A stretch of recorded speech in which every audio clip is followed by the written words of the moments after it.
नमस्कार दोस्तों, NISM series YouTube channel में आप लोगों का स्वागत है।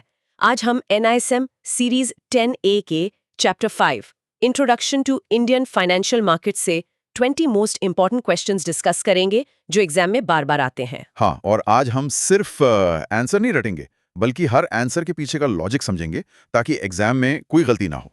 वैसे ये 20 क्वेश्चंस तो हम डिस्कस करेंगे, लेकिन प्रैक्टिस के लिए और भी क्वेश्चंस चाहिए होंगे ना? हाँ, बिल्कुल। इसलिए nismseries.com पे जाओ, वहाँ हर चैप्टर के लिए चैप्टर वाइज क्वेश्चंस हैं। अनलिमिटेड टाइम्स प्रैक्टिस कर सकते हो। इंडिया का बेस्ट प्लेटफॉर्म है NISM सीरीज एग्जाम्स प्रिपरेशन के लिए।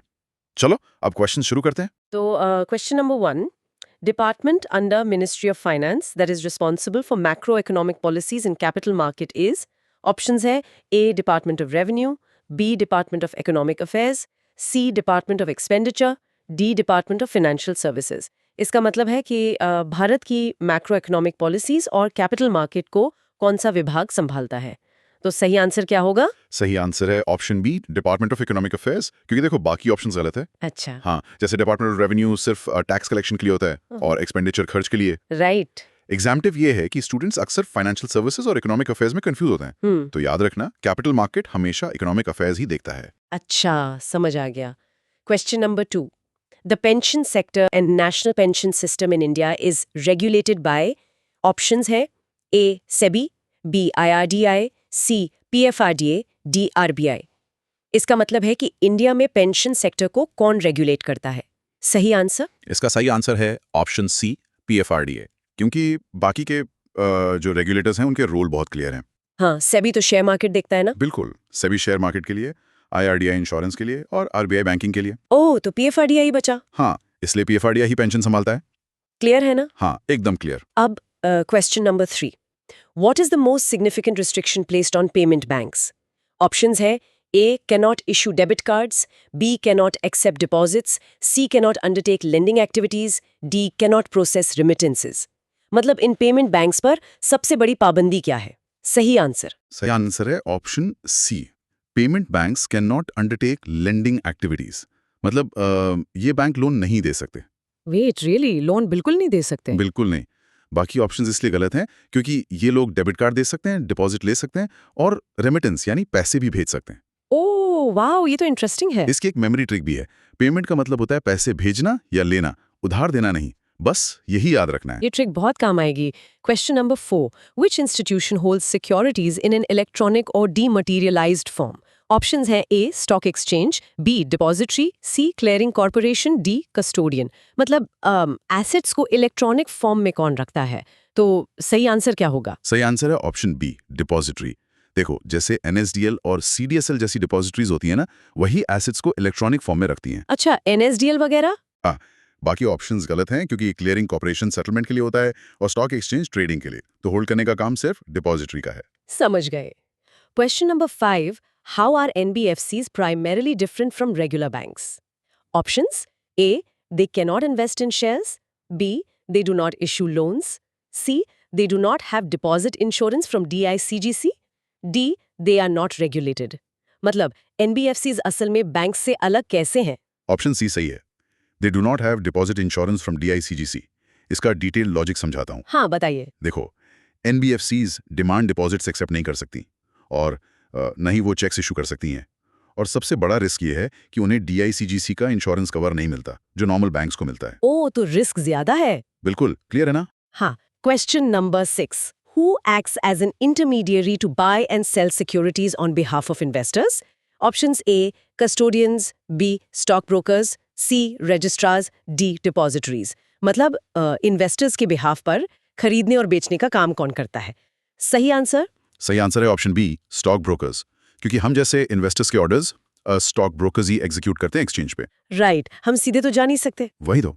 और कस्टोडियंस या रजिस्ट्रार्स का काम ट्रेडिंग करना नहीं, बल्कि एसेट्स होल्ड करना और रिकॉर्ड रखना है। अच्छा। Question number 7, the market for short term financial instruments with maturities of less than 1 year is called.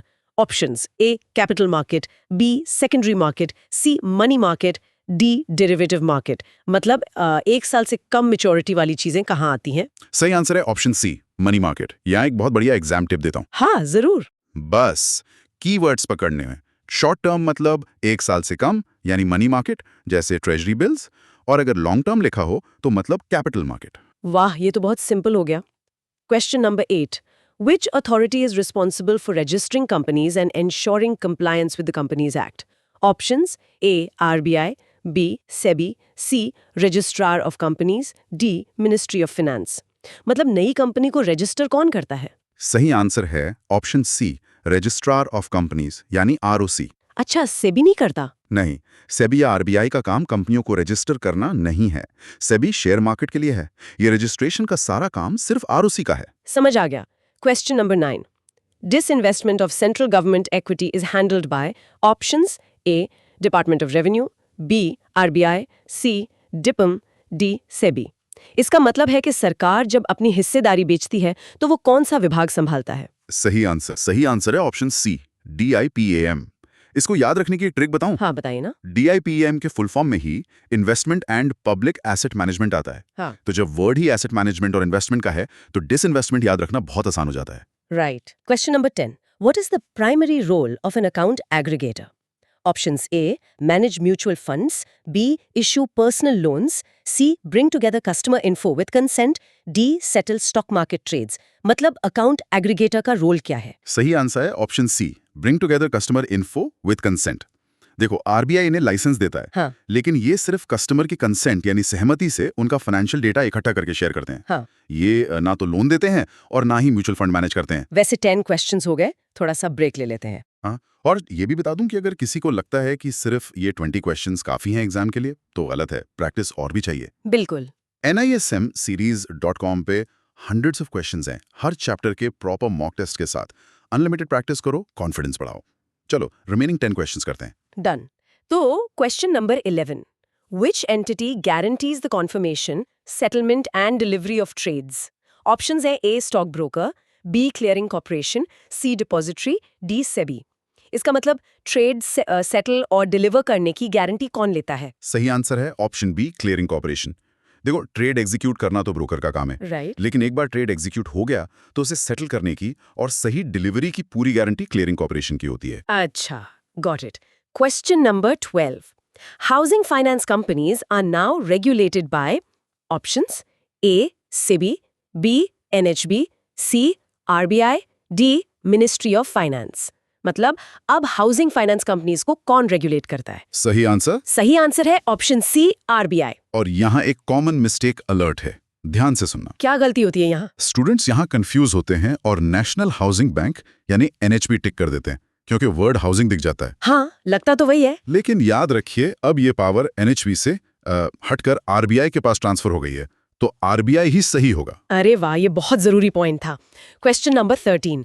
What is the primary target of small finance banks? Options: A.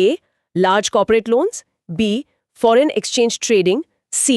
Credit to small businesses and unorganized sectors, D.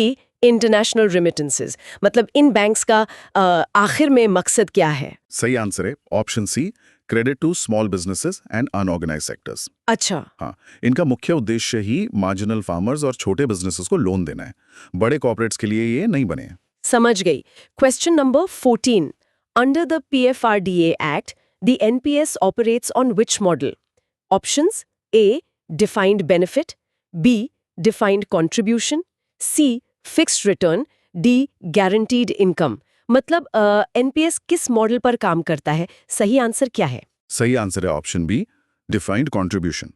देखो, इसमें होता क्या है? हाँ। NPS में आपका contribution तय होता है, लेकिन रिटर्न जो मिलेगा वो प्योर मार्केट पर निर्भर करता है। इंटरेस्टिंग। मतलब रिटर्न फिक्स नहीं है। एकदम सही। इसलिए ये डिफाइंड बेनिफिट या फिक्स रिटर्न नहीं है। क्लियर है ना? हाँ, क्लियर है। Question number 15. The market where new securities are issued for the first time is known as options: A. Secondary market, B. Primary market, C. Money market, D. Foreign exchange market. मतलब जहां पहली बार shares निकलते हैं उसे क्या कहते हैं? सही आंसर है ऑप्शन बी, प्राइमरी मार्केट। ये भी एक बहुत कॉमन सवाल है। इसकी एग्जाम टिप ये है, हाँ। जब कंपनी पहली बार शेयर निकालती है तो वो प्राइमरी मार्केट होता है, और जब वही शेयर आपस में इन्वेस्टर्स के बीच ट्रेड होते हैं तो वो सेकेंडरी मार्केट बन जाता है। बहुत सिंपल ट्रिक है ये। Question number 16.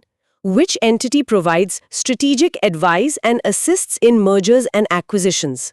Options: A. Commercial banks, B. Depositories, C. Investment banks, D. Credit rating agencies. मतलब कंपनीज को ऐसी एडवाइस कौन देता है? सही आंसर है ऑप्शन सी, इन्वेस्टमेंट बैंक्स। क्योंकि देखो, जो नॉर्मल कमर्शियल बैंक्स होते हैं वो तो बस लोन देते हैं, राइट। लेकिन बड़ी कंपनियों को कैपिटल स्ट्रक्चरिंग या मर्जर्स एंड एक्विजिशंस यानी M&A में सलाह देने का काम इन्वेस्टमेंट बैंक्स ही करते हैं। अच्छा। Question number 17. For institutional investors, who handles the delivery of securities and money post-trade? Options: A. Stockbrokers, B. Custodians, C. Registrars, D. Depositories. मतलब इन बड़े इन्वेस्टर्स के ट्रेड्स के बाद का हिसाब कौन रखता है? सही आंसर है option B, custodians. Institutional investors के ट्रेड्स बहुत बड़े होते हैं। हाँ, करोड़ों में होते होंगे। बिल्कुल। तो ट्रेड होने के बाद कैश और सिक्योरिटीज को सुरक्षित रखने और सेटल करने का काम कस्टोडियंस का होता है, ब्रोकर्स का नहीं। Got it. Question number 18.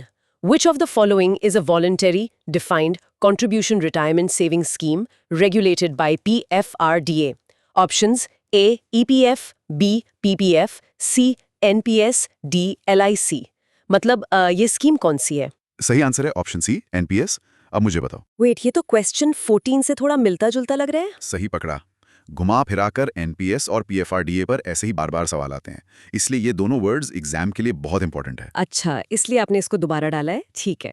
Question number 19. A financial instrument that derives its value from the performance of an underlying asset is called. Options: A. Equity, B. Derivative, C. Bond, D. Mutual fund. मतलब जिसकी value किसी और asset पे depend हो, उसे क्या कहते हैं? सही आंसर है ऑप्शन बी, डेरिवेटिव। इसका एक बड़ा आसान उदाहरण देता हूँ। हाँ, दीजिए। जैसे दही की वैल्यू दूध पर निर्भर करती है ना, वैसे ही डेरिवेटिव की वैल्यू अंडरलाइंग एसेट पर निर्भर करती है, चाहे वो इक्विटी हो या डेट। वाह, दूध और दही, ये तो हमेशा याद रहेगा। अब आखिरी सवाल। Question number 20. True or false, portfolio managers can pool money from multiple investors to create a common fund. Options: A. True, B. False. मतलब क्या पोर्टफोलियो मैनेजर्स सबका पैसा एक साथ पूल कर सकते हैं? सही आंसर है ऑप्शन बी, यानी फॉल्स। ये बहुत डिटेल्ड रीजनिंग वाला पॉइंट है। अच्छा, क्यों नहीं कर सकते? क्योंकि पोर्टफोलियो मैनेजर्स हर क्लाइंट का अकाउंट अलग से मैनेज करते हैं, वे पैसा पूल यानी इकट्ठा नहीं कर सकते।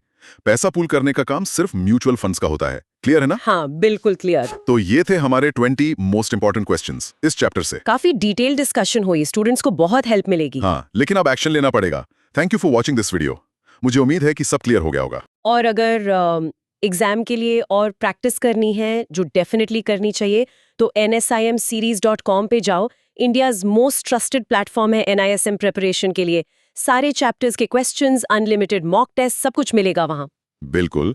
और अगर इस चैप्टर से कोई स्पेसिफिक डाउट है या कोई कंफ्यूजन है, तो कमेंट सेक्शन में जरूर लिखना। Will try to help. Right. एक आखिरी बात सोचने के लिए, आज हमने डिपॉजिटरीज, अकाउंट एग्रीगेटर्स और क्लियरिंग कॉर्पोरेशंस के बारे में बात की, जो सब डिजिटल डेटा पर निर्भर है। सोचिए, जिस तेजी से टेक्नोलॉजी और AI आगे बढ़ रहा है, क्या अगले 5 सालों में हमें इतने अलग-अलग इंस्टीट्यूशंस की जरूरत पड़ेगी, या सब कुछ एक ही सुपर सिस्टम में मर्ज हो जाएगा? इस बारे में जरूर सोचिएगा। Wow, that's a great point. All the best for your NISM exam. Practice करते रहो।